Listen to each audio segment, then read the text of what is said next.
আজিৰ ভিডিঅ'টো আপোনালোকে স্কিপ নকৰিব। মই ৰিকুৱেষ্ট কৰিছোঁ সকলোকে আপোনালোকে ভিডিঅ'টো যিমান পাৰে শ্বেয়াৰ কৰক, কাৰণ আজিৰ ভিডিঅ'টো আমাৰ আপোনালোকৰ ল'ৰা ছোৱালীৰ কাৰণে মই বনাই আছোঁ। কিয়নো সদ্যহতে আজি হৈ যোৱা এন্থ্ৰপলজি পৰীক্ষা যি এক সাংঘাতিক ধৰণে বিসংগতিৰ সৃষ্টি কৰিছে, গতিকে তাৰ ওপৰত মই ভিডিঅ'টো বনাই আছোঁ। কাৰণ আমাৰ ল'ৰা ছোৱালীবোৰ আজি যেনেধৰণে হতাশাগ্ৰস্ত হৈছে, মই নিজে পৰীক্ষা কেন্দ্ৰত আছিলোঁ, ল'ৰা ছোৱালীৰ মুখৰ পিনে চাব পৰা নাই, তেওঁলোকে পৰীক্ষা কেন্দ্ৰৰ পৰা কান্দি কান্দি ওলাইছে। আৰু তাৰ কাৰণ কিয় সেই বিসংগতিবোৰ মই আপোনালোকৰ আগত মই উল্লেখ কৰিব বিচাৰিছোঁ।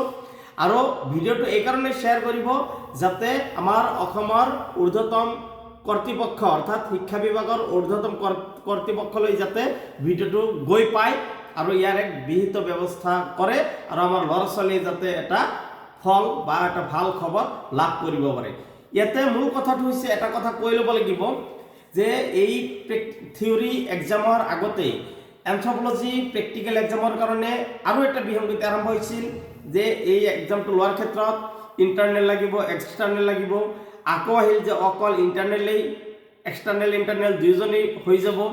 মানে এনেকুৱা বিসংগতিৰ ফলত যিকেই নহওক প্ৰেক্টিকেল এক্সামটো পাৰ হৈ গৈছে।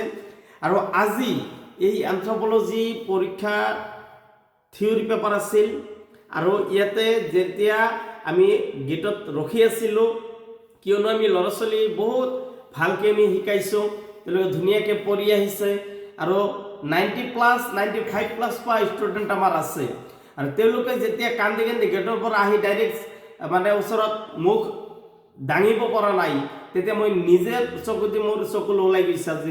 আৰু কোনো দিনেই নুশুনা নাজানা হিচাপে কুৱেশ্যন পেপাৰ আজি পাইছোঁ, এন্থ্ৰপলজি পৰীক্ষা দিছোঁ। আৰু যিসকল অত বছৰৰ পৰাই মোৰ ছাত্ৰ ছাত্ৰী পাৰ হৈ গৈ আছে, এনেকুৱা ধৰণৰ প্ৰশ্ন আজিলৈকে পোৱা নাই।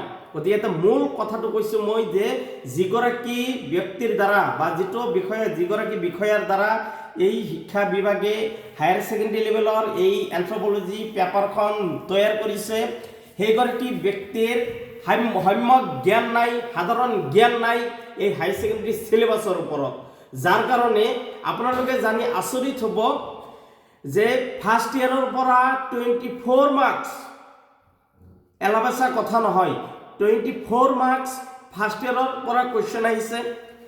আৰু ইৰিলেটেড এন্থ্ৰপলজিকেল ৰিলেটেড থাকিব পাৰে, কিন্তু হায়াৰ ছেকেণ্ডেৰী চিলেবাছ ইৰিলেটেড 15 মাৰ্ক যিটো ল'ৰা ছোৱালীয়ে টোটেলি টাচ কৰিব পৰা নাই বা তেওঁলোকে পঢ়াকালীন অৱস্থাত পোৱা নাই।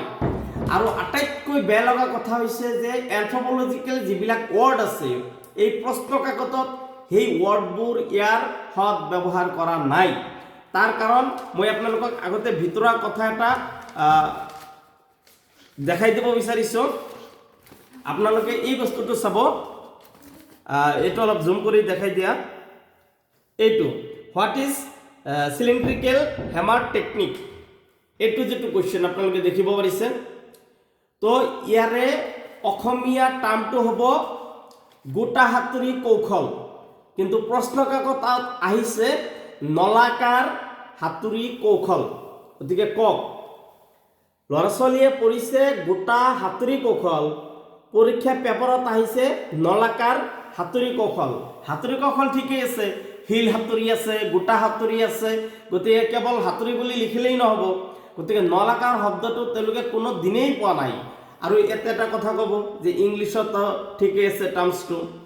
এছামিছ মিডিয়ামৰ ল'ৰা ছোৱালীসকল ইংলিছ মিডিয়াম অলপ টান পাই কাৰণে এছামিছ মিডিয়াম লৈছে। আৰু তেওঁলোকে যদি ইংলিছ মিডিয়ামৰ টাৰ্ম চাই এনচাৰ কৰিব লাগে, তেনেহ'লে ইয়াৰ অৰ্থ কি? তেনেহ'লে অসমীয়াত ইয়াৰ ট্ৰেন্সলেট কৰি দিয়াৰ মিনিং কি? গতিকে ইয়াতে মই নিজে এতিয়া কৰি চালোঁ, এইটো গুগল ট্ৰেন্সলেটৰ আছে। এই কুৱেশ্যনটো ইংলিছ কুৱেশ্যনটো ডাইৰেক্ট গুগল ট্ৰেন্সলেট কৰিছে আৰু গুগলত ডাইৰেক্ট এই নলাকাৰ হাতুৰী কৌশল ডাইৰেক্ট আহি যায়। আপোনালোকে নিজে মাৰি চাব যে চিলিণ্ড্ৰিকেল হেমাৰ টেকনিক গুগল ট্ৰেন্সলেটত মাৰি দিয়ক, লগে লগে চাব নলাকাৰ হাতুৰী কৌশল শব্দটো আহি যাব। গতিকে ইয়াৰ পৰা মই এইটো ধৰিব পাৰিছোঁ, অনুমান কৰিব পাৰিছোঁ যে গোটেই প্ৰশ্ন কাকতখন গুগল ট্ৰেন্সলেটৰ দ্বাৰা কৰা হৈছে, যাৰ কাৰণে এনেকুৱা এন্থ্ৰপলজিকেল টাৰ্ম গোটেই প্ৰশ্ন কাকতত এক বহুত মানে অসুবিধাৰ সৃষ্টি কৰিছে। এটা কোৱেশ্চন আহিছে যেটো ৰেচিয়েল ক্ৰাইটেৰিয়ন ইংলিছ টাৰ্ম, এটোৰ অসমীয়া হৈছে প্ৰজাতীয় নিকষ বুলিলে কি বুজা। ইয়াতে আহিছে পৰীক্ষাৰ পেপাৰত বৰ্ণবাদী মাপকাঠি কি কক। আমাৰ এই অসমীয়া মিডিয়ামৰ ল'ৰা ছোৱালীসকলে সেই শব্দটোৰ কেনেকৈ ৰেফাৰেন্সত ল'ব যে সেইটো প্ৰজাতীয় নিকষ। গতিকে এনেকুৱা মানে ন্যূনতম জ্ঞান নথকা বিষয়ববীয়াৰ দ্বাৰা এনেকুৱা এক গুৰুত্বপূৰ্ণ জীৱনৰ যেটো টাৰ্নিং পইণ্ট বুলি কোৱা হয় ল'ৰা ছোৱালীৰ ক্ষেত্ৰত, এক্সামটোৰ ক্ষেত্ৰত এই পৰীক্ষাত এনে বিসংগতি দি সকলক যি মনো হতাশাত আজি মানে সৃষ্টি কৰিছে হতাশাৰ, ইয়াৰ প্ৰত্যুত্তৰ কিন্তু আপোনালোকে দিব লাগিব। গতিকে মই কৰজোৰে অনুৰোধ জনাইছোঁ, লগতে দাবী উত্থাপন কৰিছোঁ পৰীক্ষাটো ৰি কৰি দিয়ক, আৰু যদি ৰি নকৰে যিখিনি out of syllabus out of related তাৰে মাৰ্কখিনি সম্পূৰ্ণ মাৰ্ক ল'ৰা ছোৱালীক দিব লাগিব। কাৰণ ল'ৰা ছোৱালীয়ে যথেষ্ট পঢ়িছে, আমি যথেষ্ট ভালদৰে শিকাইছোঁ, আমাৰ কোনো অসুবিধা নাই যদি আৰু একবাৰ নহয় দুবাৰ পৰীক্ষা ল'ব, আমাৰ কোনো আপত্তি নাই। কাৰণ ল'ৰা ছোৱালীৰ সিলেবাস ৱাইজ যেনেকুৱা কিতাপত আছে সেই ধৰণে তেওঁলোকৰ খুব সুন্দৰকৈ দি আছে। এটা কথা আহিব পাৰে যে হুবহু কুৱেশ্যন নাহিলে ল'ৰা ছোৱালীয়ে অলপ অকাই পকাই দিলে পাৰিব, হয়। যদি কুৱেশ্যনটো অলপ মানে পাজলিং কৰি দিয়ে বা অলপ মানে ওলট পালট কৰি দিয়ে তাতো আমাৰ অসুবিধা, ক'ব লগা নাই। কিন্তু কুৱেশ্যনটোৱে চাওক ফাৰ্ষ্ট ইয়াৰৰ সিলেবাসৰ 24 মাৰ্কস এটা ডাইৰেক্ট ইনক্লুড কৰি দিছে। আৰু আমি জানো যে ছেকেণ্ড ইয়াৰৰ ফাইনেল এক্সামত ফাৰ্ষ্ট ইয়াৰৰ কোনো সিলেবাস এটা চেপ্টাৰ চাব লগা নহয়। সেই ক্ষেত্ৰত ল'ৰা ছোৱালীয়ে ফাৰ্ষ্ট ইয়াৰৰ পঢ়া কি হিচাপত বা কোন মানে খাতিৰত পঢ়িব। গতিকে ল'ৰা ছোৱালীৰ ভৱিষ্যত চিন্তা কৰি এই ক্ষেত্ৰত চৰকাৰে বিহিত ব্যৱস্থা গ্ৰহণ কৰক, শিক্ষা বিভাগে অনতিপলমে ইয়াৰ ওপৰত বাৰ্তা প্ৰেৰণ কৰক।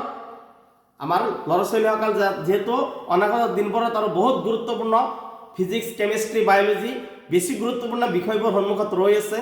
গতিকে এই ছাবজেক্টটোৰ এটা মানে ল'ৰা ছোৱালীয়ে যাতে সন্তুষ্টি লাভ কৰে তেনেকুৱা ধৰণৰ এটা বাৰ্তা আমাৰ ল'ৰা ছোৱালীৰ কাৰণে দিব বুলি মই আশাবাদী। গতিকে যিসকলে ভিডিঅ'বোৰ চাই আছে সকলোৱে ভিডিঅ'টো শ্বেয়াৰ কৰি দিয়ক, যাতে সকলোৰে ওচৰত যায়, আৰু সকলোৰে ওচৰত যাই যাতে আমাৰ শিক্ষা বিভাগৰ ঊৰ্ধ্বতম কৰ্তৃপক্ষই পায়, যাতে সোনকালে এই ক্ষেত্ৰত এটা বিহিত ব্যৱস্থা গ্ৰহণ কৰিব পাৰে। ধন্যবাদ।